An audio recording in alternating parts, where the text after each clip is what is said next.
in India. So by the way, we are live, Stefan. But I just wanted to share because something has just happened. So there is a movie in India. He was at ATC Tower, and that guy was telling to that pilot that pilot was newbie pilot. Okay, so he got an access of the driving seat, flying seat, and he's telling him is that there is a red button out there. Okay, the moment he just said red button out there, he just pressed that red button, and the moment he pressed that red button, then he said, "You did not have to press the red button." Oh my god. What I just happened? did that. I just did. You So did it. he Bef- just he just Can you hear repeated me? this. Hi, Alex. Yes, yes, we can hear you. I think your video is not visible. We would love to see you. Oh, I love Um, my chicken. Wait, one second. I Can I? just I just air fried chicken today. So Nice. Um, wait, I just add a background first. yeah, so that was the whole story, Stefan. That's the reason I kind of laughed because it just came into my mind that same moment. Nice. You should you should not do it here, bro. Like the first principle is first here and then execute. All right. So I okay. think I think we are live. We can get started anyways. This is gonna be a live fill-in for everybody. Yeah. Like, just to tell everybody, before going live, I had to read these instructions and I kind of missed that. Now I'm gonna read it live to you. So this is gonna be a very chilled and laid back session. We only focus on technology and things which are around it. So let's say if it is compute, storage, agentic world, and everything around which is happening right now. And the whole market is very volatile, like in terms of new things which is happening and in terms of market sentiment from good to bad to worse. We have seen it all.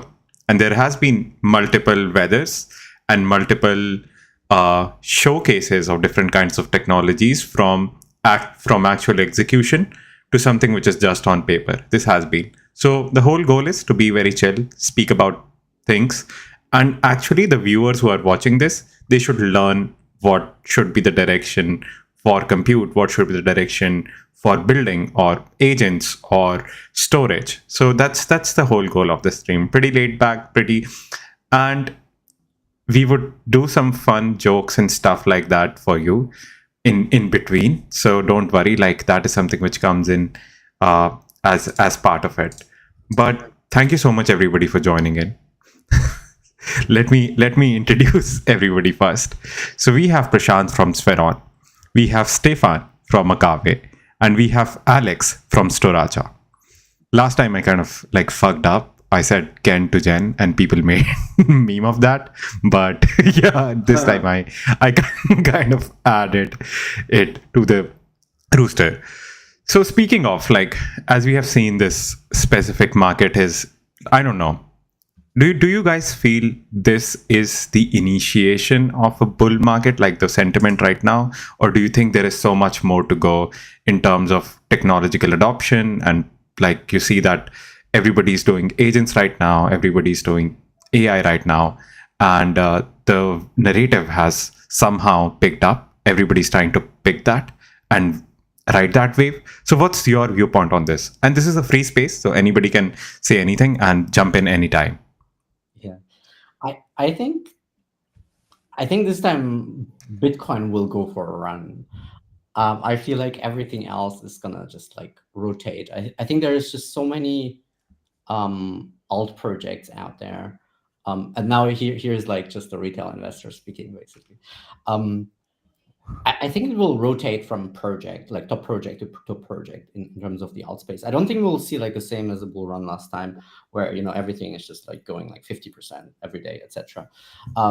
I believe we're gonna see rather waves, which are great for swing trades, which good alts will go up like 2-3x, go down again, up 3x, but Bitcoin is gonna continue kind of going, correcting, and then going higher, So that's how I see it. I don't think there will be like this crazy insane bull run, because we're at the market total market cap of the whole market, which is pretty huge. It's already like around like close to 10% or more than 10% of gold, right? So new fresh liquidity needs to come from somewhere. So I don't believe it will be, just jump. Everything will be just jumping overnight, basically. What's your take, guys? I mean, yeah, I think it's interesting to see that Joe Lubin now started a ETH treasury. Let me see where that link is. I'll Yeah, share it. I just saw it before our tweet, and I was very happy. Finally, my ETH is going up. Yeah, Somebody's yeah, going to buy same it. here, same here. So I'm hoping that will give a push for ETH, to be honest, because it's been lagging. And yeah, it was last week I was at the Solana event, and Solana Accelerate. It was amazing how it was popping, specifically Deepin. I was kind of impressed. It was a Deepin event. So I don't know. I think there's different segments in the market that are probably going to get more attention, and I'm seeing Deepin as one of them, just because they are driving towards better or more specialization, so of collecting data sets and actually selling that to enterprises and businesses that are willing to pay for it.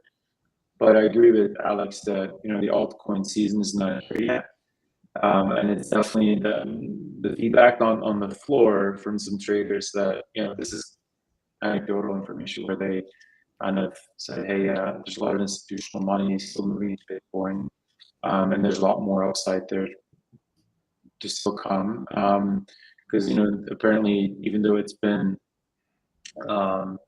it's been feasible to invest in Bitcoin directly or indirectly to even companies that are listed on the stock exchange.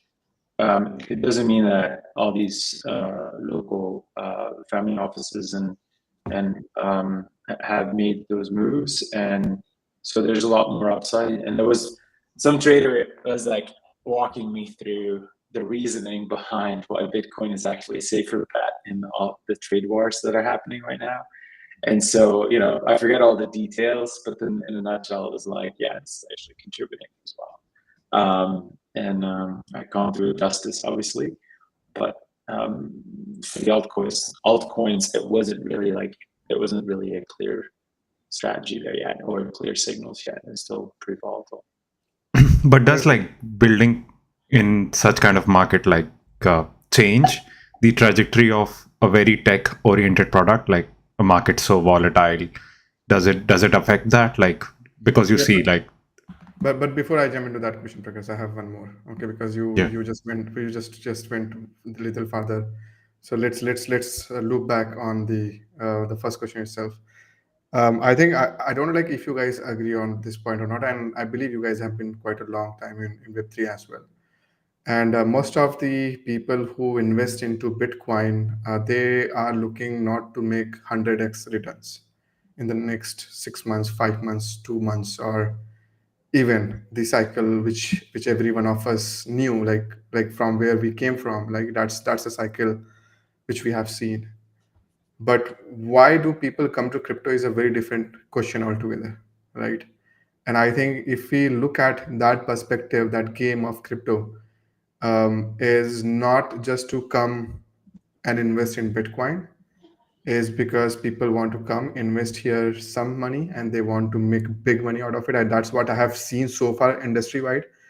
The memeonomics is not even stopping on the all side. Like there are a lot of these memes are still coming out. They're doing 100x, 10x, easy like investments. People are making $100, taking out $1,000, and they are like happy with that kind of cycle until they have enough cash pile which can sit on BTC to hedge against the inflation or hedge against the market crisis.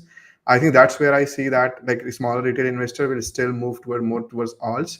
The reason being because the smaller capital exposure which they have, it's not sufficient enough for them to make a good gain out of it, right? By putting the money into BTC. Even from here, if we expect the BTC to go up, how much it can go up? It can go up to, let's say, $1 million. That's what people are predicting now after 100K. But again, that $1 million, is it going to be coming in the next 2 months? Most likely no, right? And I don't really know, like it's going to be, but as far as the fundamental and everything goes, it's not going to come. So what I see is that institutional, yes, they are going to be hedging their risk on BTC, and also like specifically not on BTC. I think if you guys also take a look very closely, gold movement drives a lot of price around the BTC also a lot of times.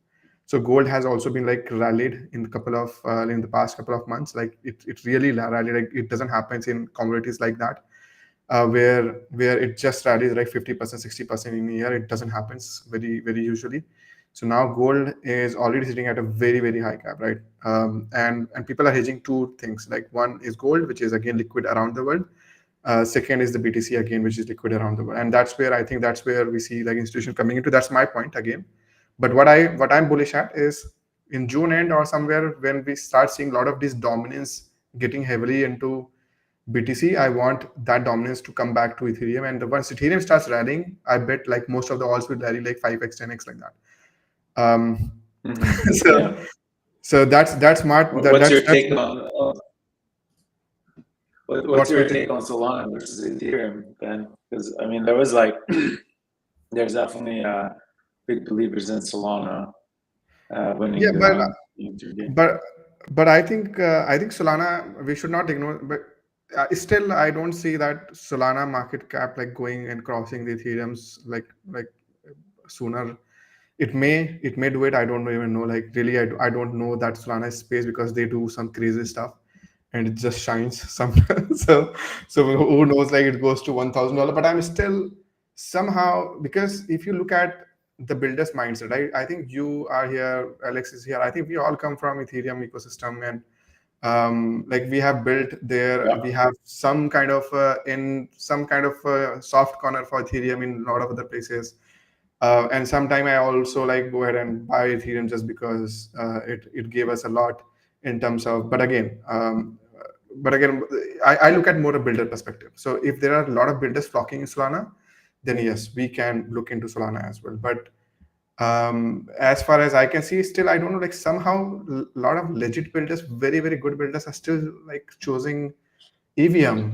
I don't know, and this is what my question is also like gonna be to you guys as well. Is like, what do you guys see? Which ecosystem you see that taking this market up from here onward? Like apart from BTC, Ethereum, Solana, anyways, it is coming up to. But what do you think about Ethereum and your other ecosystem as per your experience? Like, do we really gonna see a lot of new innovative projects coming up there, or it's gonna be Solana? Yeah, I mean, I think one metric that we didn't look into is basically Solana has flipped Ethereum in terms of like on-chain revenue, right? Which is huge. And so from an economical perspective, I would say like I'm definitely very bullish on Solana. But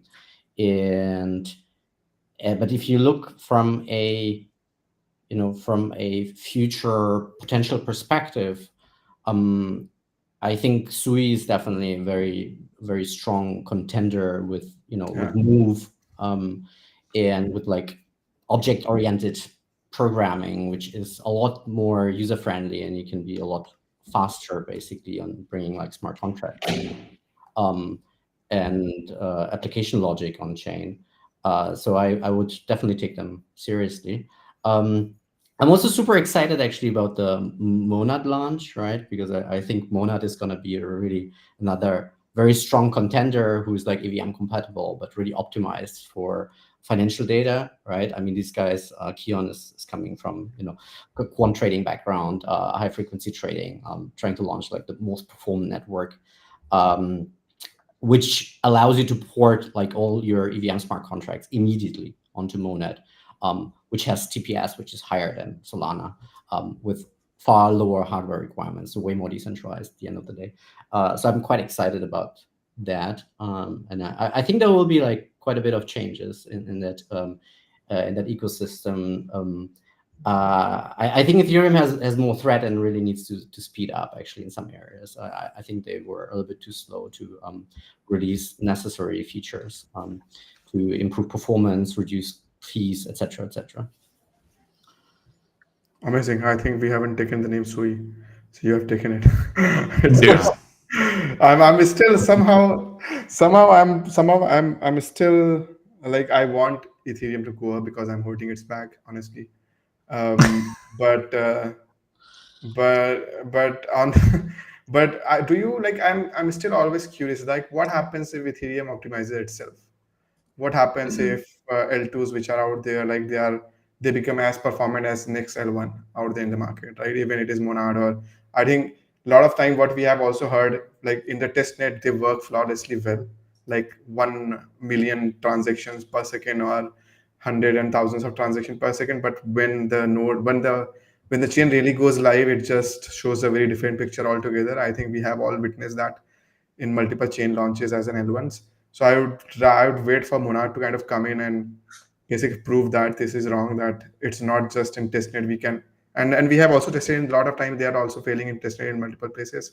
So I still want to see is that how they kind of evolve. But I'm also very like optimistic on Monad. The reason being because we need more speed.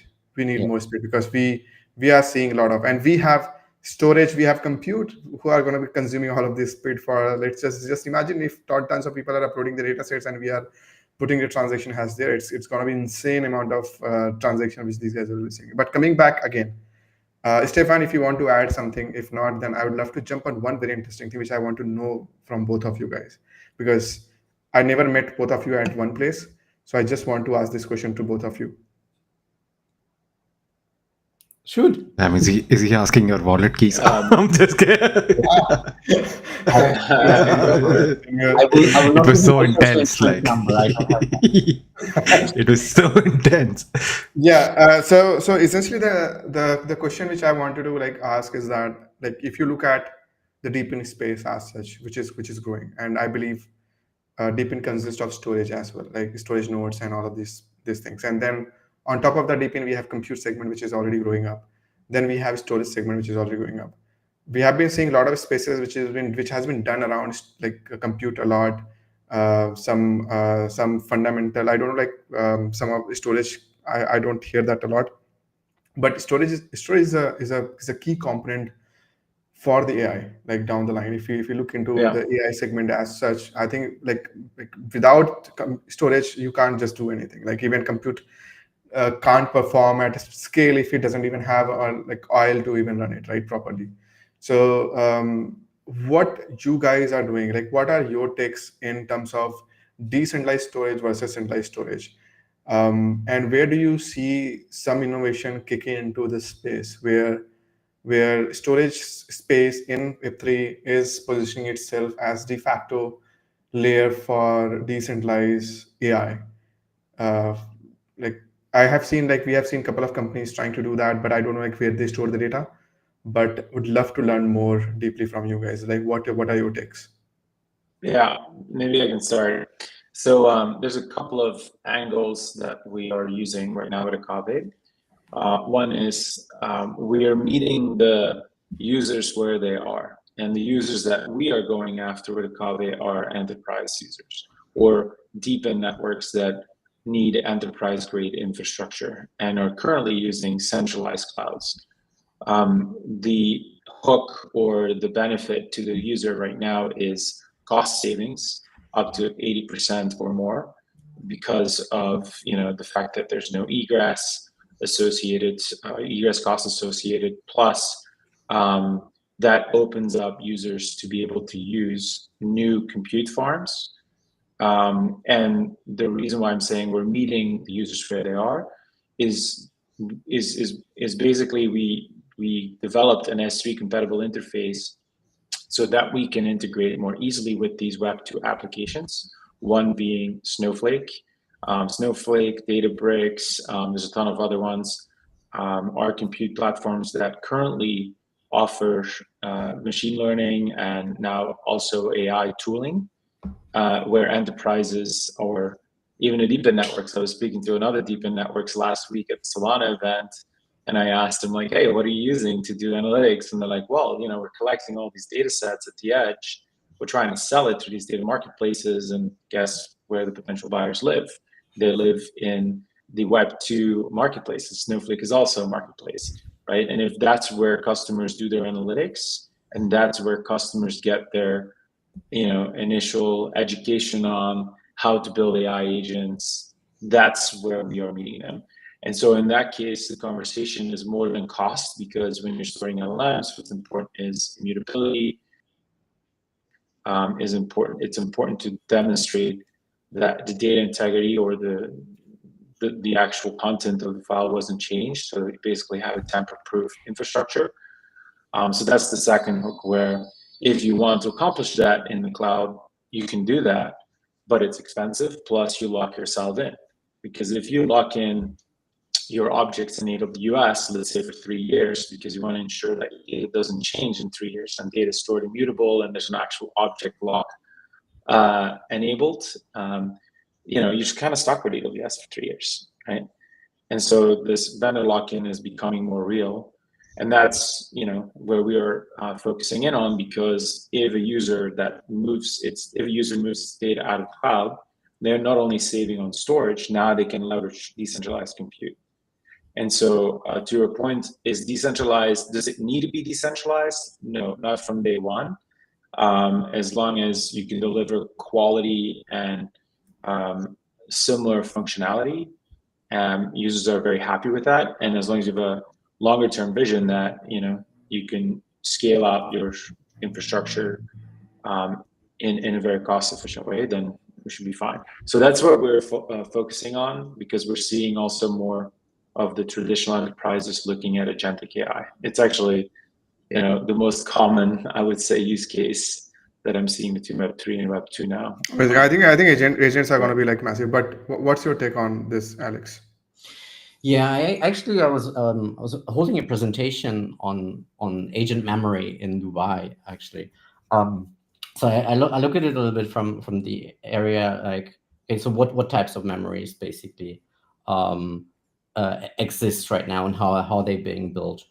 So typically we've got basically a short-term memory, we've got long-term memory, we've got episodic memory, we've got procedural memory, different types of memory. And typically a model basically is just a decision maker. Like without a memory, an agent is nothing, right? It cannot really help you properly. And with short-term memory, it can only help you as so far as what you feed into basically the context window. Currently, memory works typically as a vector DB, right? Which does basically semantic search. So similarity search, k-nearest, whatever, right? Hey, what is the most similar answer that I'm picking from the pool, right? So it needs to get to this like really fast. You lose kind of hierarchical knowledge in there. So alternatives are like evolving like graph rags basically, which puts it into your node edge area. Like memory is stored as a representation of that. It's great actually for working with code. So if you have your GitHub repo and you can actually put it in the graph rag, you get far better results when you chat with it, right? If you want to really code, etc. Way harder to build. I mean, they're like the traditional kind of graph knowledge databases that jumped onto this, right? But what I want to generally say is to build a verifiable decentralized memory like that is very hard, right? And I think the angle that we're tackling here is verifiability, right? So when you actually host agents on a decentralized network, you typically need to verify was the right model loaded, right? Is that network like cheating, or that node is cheating because it loaded like some cheaper model, for example? Did it process the input I provided? Did it like provide the output, etc.? And so that's basically the area which we're attacking with our concept of verifiable data portability. So we have a technology for a decentralized self-describing permissioning. So where an agent can autonomously basically register capabilities and share autonomously like memory fragments with another agent. So if you want to do autonomous swarm collaboration, we've got a pretty good technology for that. So not replacing the vector DBs, but makes it really verifiable in terms of which model is loaded, what memory was shared with another agent, for example, to collaborate on more complex tasks. So that's the angle that we're taking, targeting developers, right? So early stage discovery, etc. Amazing, man. I think you guys are doing quite a great work, and I'd love to kind of see that people, like more and more people, like jumping into decentralized storage strip and kind of like put their entire data into, and that's what we are also trying to push forward. Okay, So what we are also doing at Spheron, just for FYI, is that we just want to ensure that like all the data which is getting generated, we are going to be pushing mostly all of them on a decentralized computer. I think 2 years back it was a very different scene. Now after seeing you guys, meeting you guys, what you guys have been building, it's quite amazing to see. Is like where you guys have like led the entire space forward. But I'll pause here because I just hijacked again the entire space, which was supposed to be run by Prakhar, but he's again silent and he can't speak here. So I'm just going to give mic to Prakhar. But I'll come back again if there are more questions, which I'd love to. Coming back to the fun part of the stream. I'm just kidding. But yeah, I think Prashant asks questions which are actually very narrated towards founders. And we have got recent feedback from founders, honestly, who were watching this, that this has been helpful for people in terms of what kind of technologies they are choosing. So I want you all to help me with this. So for example, if I'm watching this and I am somebody fresh out of college, want to build my agent because I got to know on X that it's super cool to build an agent. I know CS, I've just got started. Now, can you walk me through like what would it mean from compute's perspective, from storage perspective, utilizing it? And also, how would I scale it from both of these perspectives, like specifically? And where do you see that what could be a long term vision for a builder who's building into this space, which is fairly young, got started, and want to utilize services which you are flag bearer of, like decentralized storage and decentralized compute? How do I get started? And anybody can actually answer this and jump in on this. Sure. I'll make it very easy, very, very quick. I mean, we have an integration with ELISA, for example, so you can basically start using it with ELISA directly. Just go download like the ELISA SDK, plug in Storacha and say, hey, store this knowledge fragment in a verifiable way and share it with the other agents. So you can do that today. Alternatively, you can just like use, for example, our MCP server.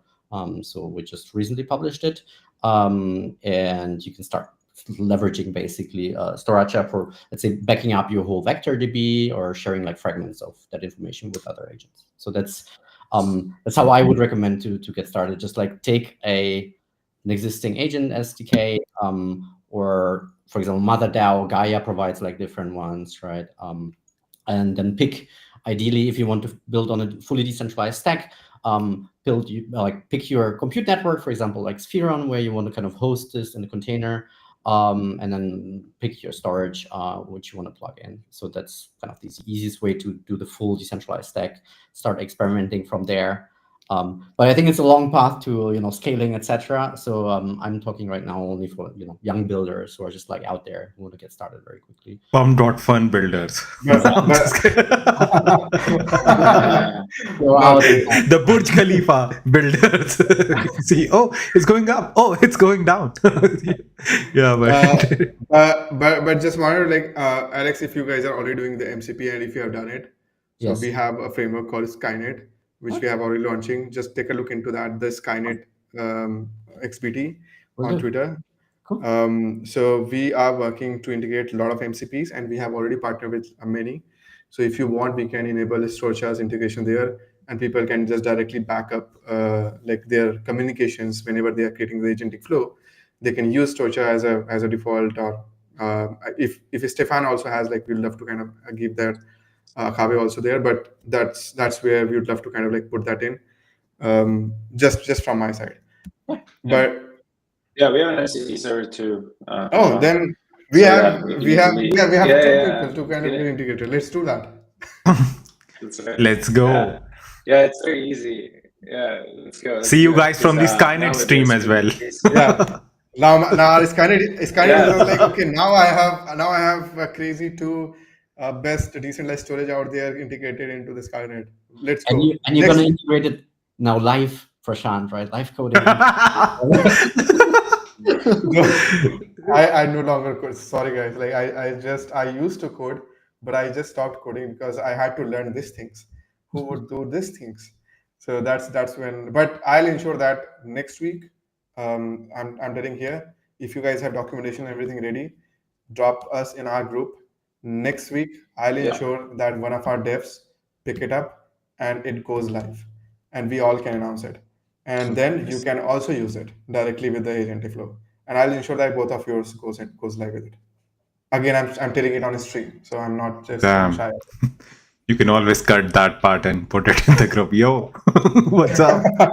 And you will donate $10,000 Bitcoin to 200,000 tomorrow. Yeah, if I make $1 million, I would be more than happy to like donate $10,000. Like, it's fine. Like I not even 10,000. Let me do one thing. Let's wrap up the price. It's gonna be like it's 20,000. So, but let's make let Go and tweet this right now so we have proof. Don't do it like the moon tower, right? Legal crime crime season, guys. yeah. But coming back to again the question, because we have 10 minutes left, and I have a couple of more questions for you guys. But I just want to wrap it up. Stefan, if you want to go ahead, and then I'll pick that question up.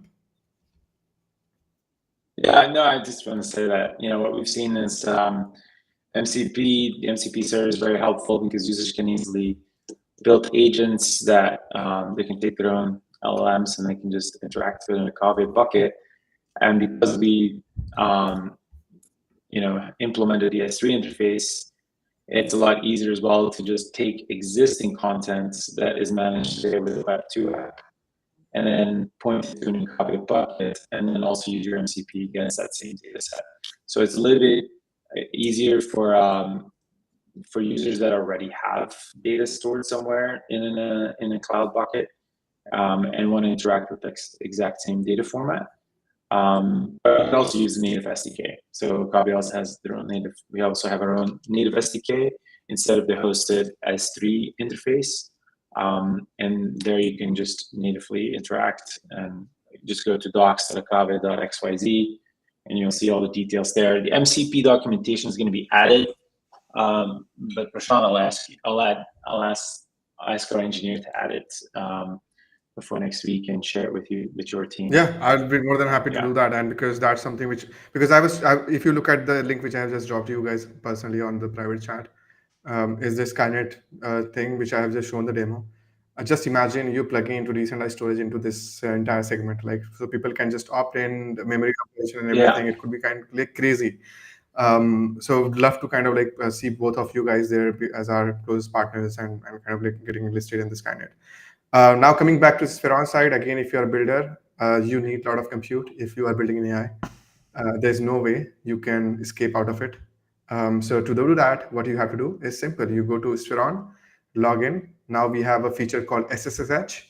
What does that mean? That basically means that I have faced this issue. It's like a lot of time I've tried to build my code, which requires CUDA and everything, which I don't even have in my local machine, and I had to go and like buy it from somewhere in the marketplaces. So, but now Spheron also has it. You go release the machine from Spheron. It can be 4070, 4090, or whatever machine you're looking at, and enable just connect your SSH directly in your cursor or wherever you're building your code, build it, and you will be getting the entire root access of those containers to go and play around with it.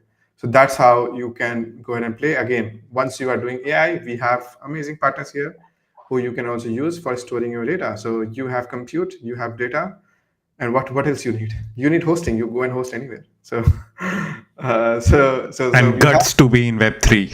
Yeah. you need guts as well to be in this volatile market. So I think I'm just gonna like ask one last question, which is like very subtle to all of our questions right now happening. So we saw agents, we saw autonomous agents coming up.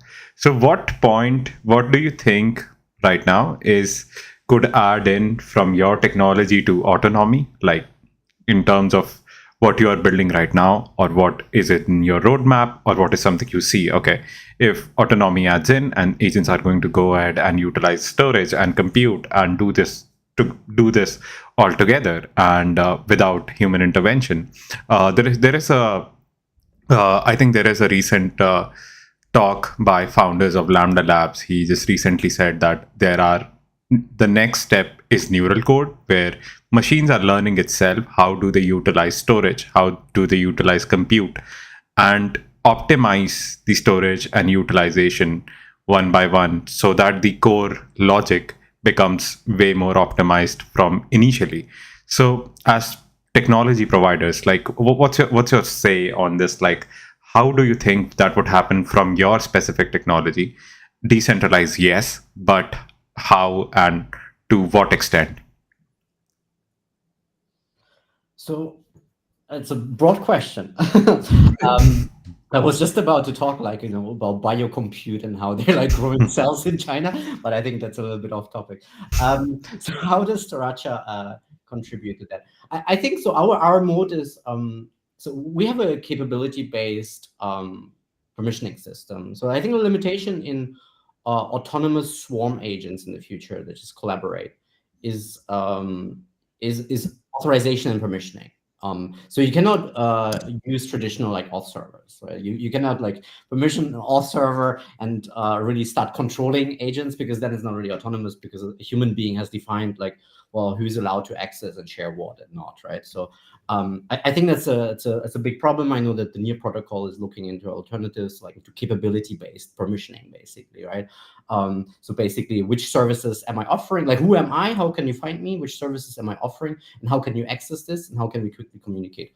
I mean, MCP is trying to solve part of the communication, and we have the like Google end-to-end, whatever they call it. They have always very funny terms to enable like a little bit better like task handoff. So Google is basically describing a task handoff, right, between agents. But there is still no technology yet which allows agents to autonomously like permission access to certain services and then monetize and charge for these, right? Yeah, you can do monetization on chain and so on, but how does an agent decide who he's collaborating with, whether a service is exposed by another agent, and so on? I think that glue, that level is missing. Parts of the UCAN technology that we have, so it's called user control authorization. It's a capability-based permissioning system, basically. So it could be easily extended to be used in autonomous AI agent swarms. It's a very interesting, fascinating technology. Infura is, for example, looking into it at the moment as well to connect all their services and networks to kind of negotiate how to permission and access certain services from decentralized network. I think that's kind of the technology that we can contribute to that. Definitely interesting. So read up on UCANs, who were like co-writers of that paper and that specification. Very interesting technology. Amazing. Stefan?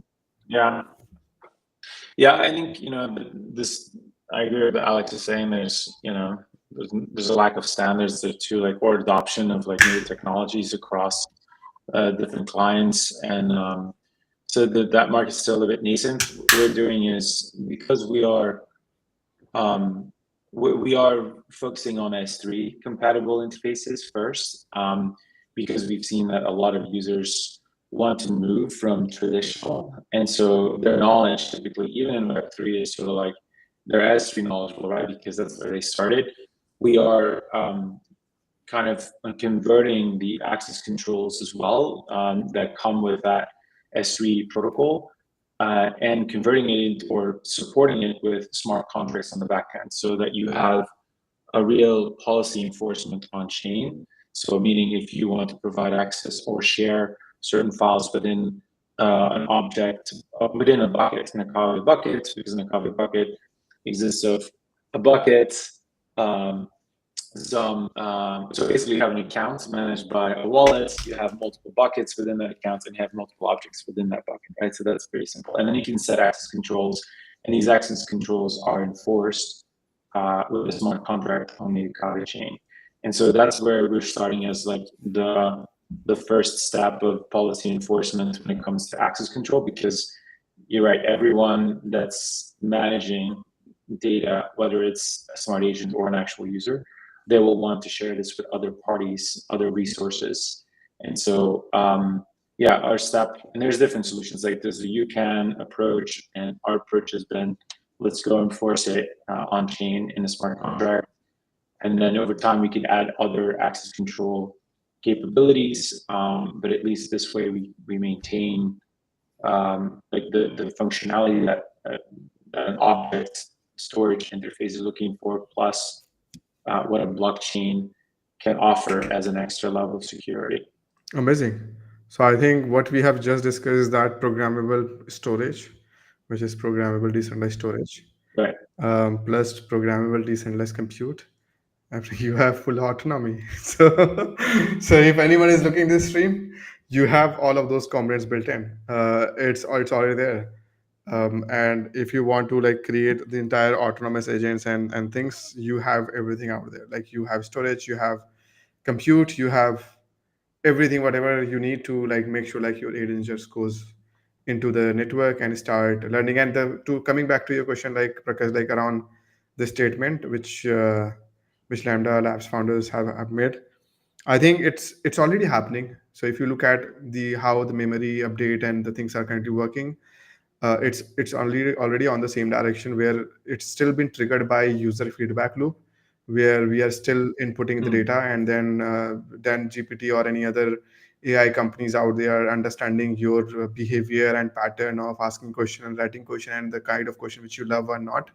Even for your coders, right, the kind of code they are looking to write and the kind of code they are not looking to write, and which kind of a pattern they like, which kind of pattern they don't like. I think that's which is already kind of like I can see that, but I'm still not sure yet, because after deploying some AI agent built production grade application, I realized that they are still not good, at least for the next couple of months down the line. And then they just wrote a code in a shittiest way possible. So I don't know like where are we gonna be in that case, but I still have a full faith that it will happen, but still it's going to be more of a human feedback loop in which it is going to be like happening, and then there will be a, so it's like sending a satellite into the orbits, right, where you just fly, you put it in the orbit, and then you just eject it to reach to the moon. So that's, I think that's the analogy which I want to just put it here for AI as well, and that's what is going to be happening, like with the feedback loop. But before I jump into before we kind of wrap up everything and then we ask you to like push your projects, I have one question, and I've been keeping this in mind, to kind of know from you guys also, is like you both have some kind, like I think Alex, I know you have a very deep like, tech background.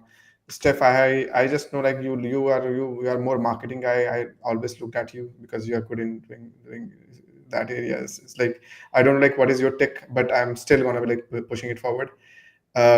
Is what do you guys see? Like, is it monolith agents are the future, or micro agents are gonna be the future of the world? I love this philosophical question. I think it's very hard to answer, honestly. I think if you have a very complex task at hand, I think it's going to be hard to compose a complex multi-agent from open source agents. Let's say I like building nuclear bomb or whatever. I don't think you will be using like open source kind of agents. You will rather have like kind of a huge elaborate, like, I wouldn't say monolithic. I think it's still a multi-agent, right? But it's sharing the memory across, right, with like access control, right, depending on which agent can access what and what does it need to complete a task.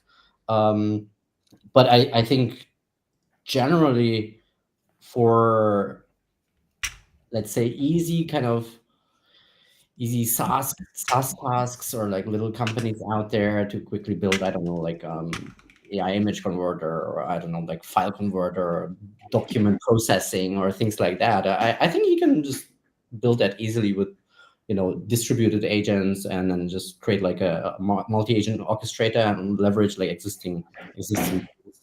I think, a little bit like low fidelity stuff will be possible in the immediate future. I think higher, like more sophisticated stuff will be a little bit, I wouldn't say monolithic, because you still use multi-agents, because well, you can't really do much with an agent, because your context windows are limited, and then you start to hallucinate, right? You only remember the first thing and the last thing. Right.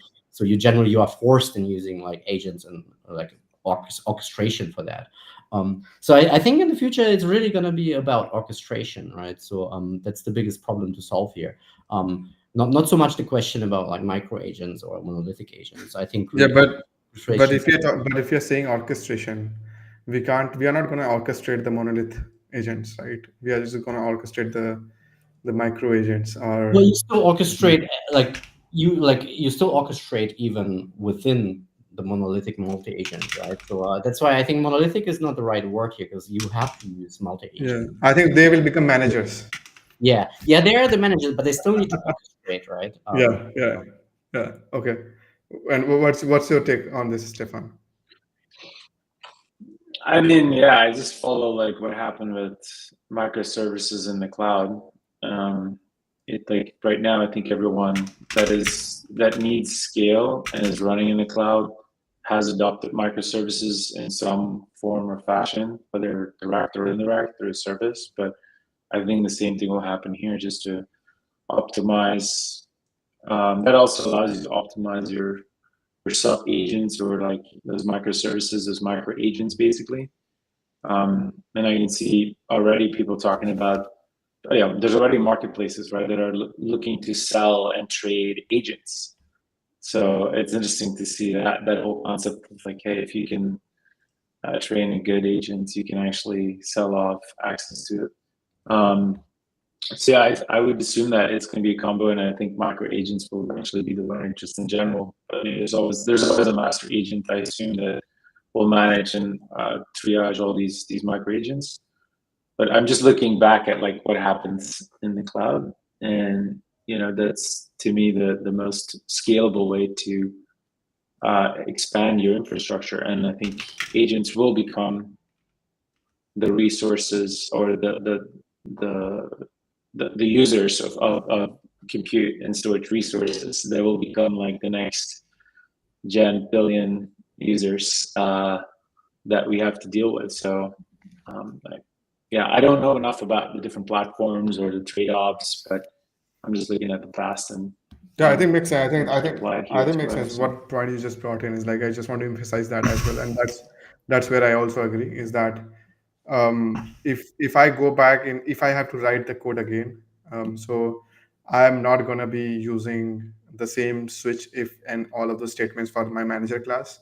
If I'm writing a right. microservices based architecture, so instead of that, I'll be using one Olama or some kind of model out there, or Llama model or some model, to like tell me which function I should call for this call, right? Which this request, and I would rather trigger Yeah. that function directly via that, like directly like reading that um, request from the user, and that's where I see like monoliths don't have a very bright future. The second thing is that resource has a limitations, right? Monolith applications has always been the pain for enterprises, and they don't want that pain again. I assume they don't want, because until unless the engineers are not like understanding like able to like go ahead and break those into the small components and throw it out. But I also see the same thing. It's like I agree from both of the points. Like orchestration is the one which is going to win down the line if anyone is doing those orchestration part, and quite amazingly, like it's going to be the craziest one again on the microservices angle. And again, if you are doing the like orchestration, you are going to be having a microservice architecture built in, or else like there is no point of doing the orchestration at foundation layer. So yeah, that's what my take here is. Again, I'll pause because I've taken a lot of time. So yeah. Yeah. By the way, I'm already seeing, like, I was talking to an enterprise customer last week, and they're using Olama. See. They're already training internally their own knowledge base with it, so that users that are, or internal employees that are coming in, right, can more easily find information. That was kind of interesting, and this is also where I want to focus with Kaveh, because in the end, users want to use these new AI and LLM tools, but they want to do it in a private way. They want to do it in a way Sure. that they can ensure that it doesn't get leaked out, or their IP doesn't get leaked out to like these centralized solutions. But it was kind of interesting. It was like on the side, I was like talking like, hey, we have an MCP server. I can show you how it works with Olama. Oh, we're already using Llama. That's interesting. Yeah, send us the MCP code. So, sometimes we're talking about Web3 developers, right, as being the only ones that would go after it. But it's like I said, if you look at what the traditional Web2 analysts are pitching to the enterprises and the SMBs, it's all Agentic AI now. And so I think this is where we can go after some of these new workloads together, because in a bear market or in a market where budgets are constrained, there's just a lot more opportunity to like sway existing, or traditional users to a newer stack like ours, right? Sphere plus, Kaveh or Sriracha. I mean, this is where I see an opportunity. Yeah, I agree on that point. I think that's where I also asked the same question, because I was talking to a banking guy, and you know what, the banks are still not using any OpenAI frameworks yet, and they have not integrated it, and they're using only open source AI, and they are fine tuning and building the RAG model around it, and then they are giving out to their employees, and their employees are only accessing those data sets which has been provided by them, right? And that's where I see is that if that trend continues, then enterprise will be like quite hesitant to use any, because they know, right? It's like they know it because they built it for them, a lot of them. So they know the IP is not going to be safe with anyone if I'm going to put all my things into one guy hand. So I think, yeah, that's where my focus and our focus are also at Spheron is to tap into that, where you have this ready-made compute which you can just plug into, you have this storage which you can plug into, and then everything just connects very seamlessly. So yeah, I think looking forward to that. I also love, like, kind of learn more is like how we can also tap into the enterprise area, but yeah, I think that's it. Yeah, and by the way, this is where. So I'm also on the working group of the Linux Foundation that's focused on confidential computing. So you're seeing a lot more focus from the cloud providers, even because Microsoft's on there, you have Intel on it, right? You have the compute partners, but also like the cloud providers, and they're heavily focused on confidential computing, meaning the ability to execute in a confidential way your data sets, so that you can ensure that your data wasn't, in any possible step of the process accessible by these cloud providers, but it hasn't been, fully deployed yet. So here as well, this is another way for us as a Web3 community to come in and say, hey, with CE enabled compute nodes, we can provide not only the security, but also, a lot more flexibility and a lower cost, meaning you can negotiate. It's an open market.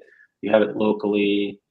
You can run it yourself, because to your point, I mean, my ideal state, maybe I'm just wishful thinking here, I would love to see enterprises become also a node provider for both of us, right? And I actually had one customer so far that said, hey, Kaveh is great. I love, because, you have to understand, like, the hosted customers still love the fact that it can be hosted, so they don't have to spin up their own hardware, right? That they care, but the number one, of course, right now in AI workloads is the security side. So if you can deliver the flexibility and the ease of a hosted infrastructure with security of like an on-prem that is equivalent to an on-prem solution, that's the killer. And that's like where I think with a combination of these new TE environments, plus, owning your own wallets, running your own even node if you want to take that far. I think that's something that I would love to see in the future. I think but I had one customer already asked me for it. If T is there, then I think we should have a very different call together where we are gonna just discuss about T, and I have also wrote a very big article about, and I just pointed out few things on T's. But again, we can have that discussion in a separate, and I'll pull you in. Nice, a whole other topic. Sorry guys, don't want to derail this. So we'll love to pull you in, but I think we are already on time. Prakash, if you want to go ahead and wrap up, like, that would be great. And then I think we are already touching 1 hour. I did not feel it is 1 hour. Yeah, this was a very good discussion. I just want to take one Q&A from the audience, which is Indian founder. Yes, every time we get asked, yes, everybody in this stream is Indian. So if that's the question, Is that for every founder But here, or is it not? it's just so random. We get it like most of the time. Yeah. Yeah. So People are like, people, they just don't believe that we are. So we just tell them, yes, yes, we are. But I So think I think if like people will not believe if I say I'm overseas citizen of India as well. yeah, that I was also shocked to hear, by the way. I was, But I was, I was, I Prashant, was you like, know that what? it's true. So I was like, what? How can you be? And then, yeah, I think that's a whole lot new story which we should definitely record someday. But thank you guys for coming on the call. Again, I'll give Yeah. it back to Prakash to wrap it up. But it was very great discussion, and looking forward to get yeah, you integrated. thank you so much everybody for joining in. And if you want to just give in one line plug in to your technology, and then we'll be off to our ways. So we can start with Prashant, Alex, and Stefan. Yeah, so from our side, we are building the world's largest community powered data center. So everyone who is looking forward for compute, feel free to go to Spheron, log in, and lease out. If you have a idle compute capacity and which you think you are not using it, and this is only for gamers or anyone who just fake the productivity game. So don't fake it, just make it, connect your systems to Spheron and start running with even if it is idle. So that's what we do at Spheron. cool. Yes, Amazing. so take control of your data. Be tuned. We'll be launching a backup solution for your Telegram, so CRM. So if you get hacked, you don't lose all your contacts, all your messages. You have your keys, it's your data. We'll be launching a Blue Sky backup where you can move your PDS. So take control over your data is our slogan here. You can apply the same thing to agents, and that's Sriracha. Check out sriracha.ai or sriracha.network. Yeah, it's Stefan here from Agave. We're decentralized storage and data layer. We help customers, businesses, institutes to take back control and be able to break free from centralized clouds. So our storage layer has enterprise-grade functionality, including S3, object interfaces, and so on. And our goal is to go after enterprise-grade infrastructure and customers that currently store with traditional clouds and want to move over to decentralized storage. Amazing, guys. Thank you so much. Anybody who's watching this, all of us is reachable on X. You can go and follow everybody and stay tuned for other episodes as well. And follow Sferon, Storacha, and Agave. Thank you so much for watching this. Thank you guys.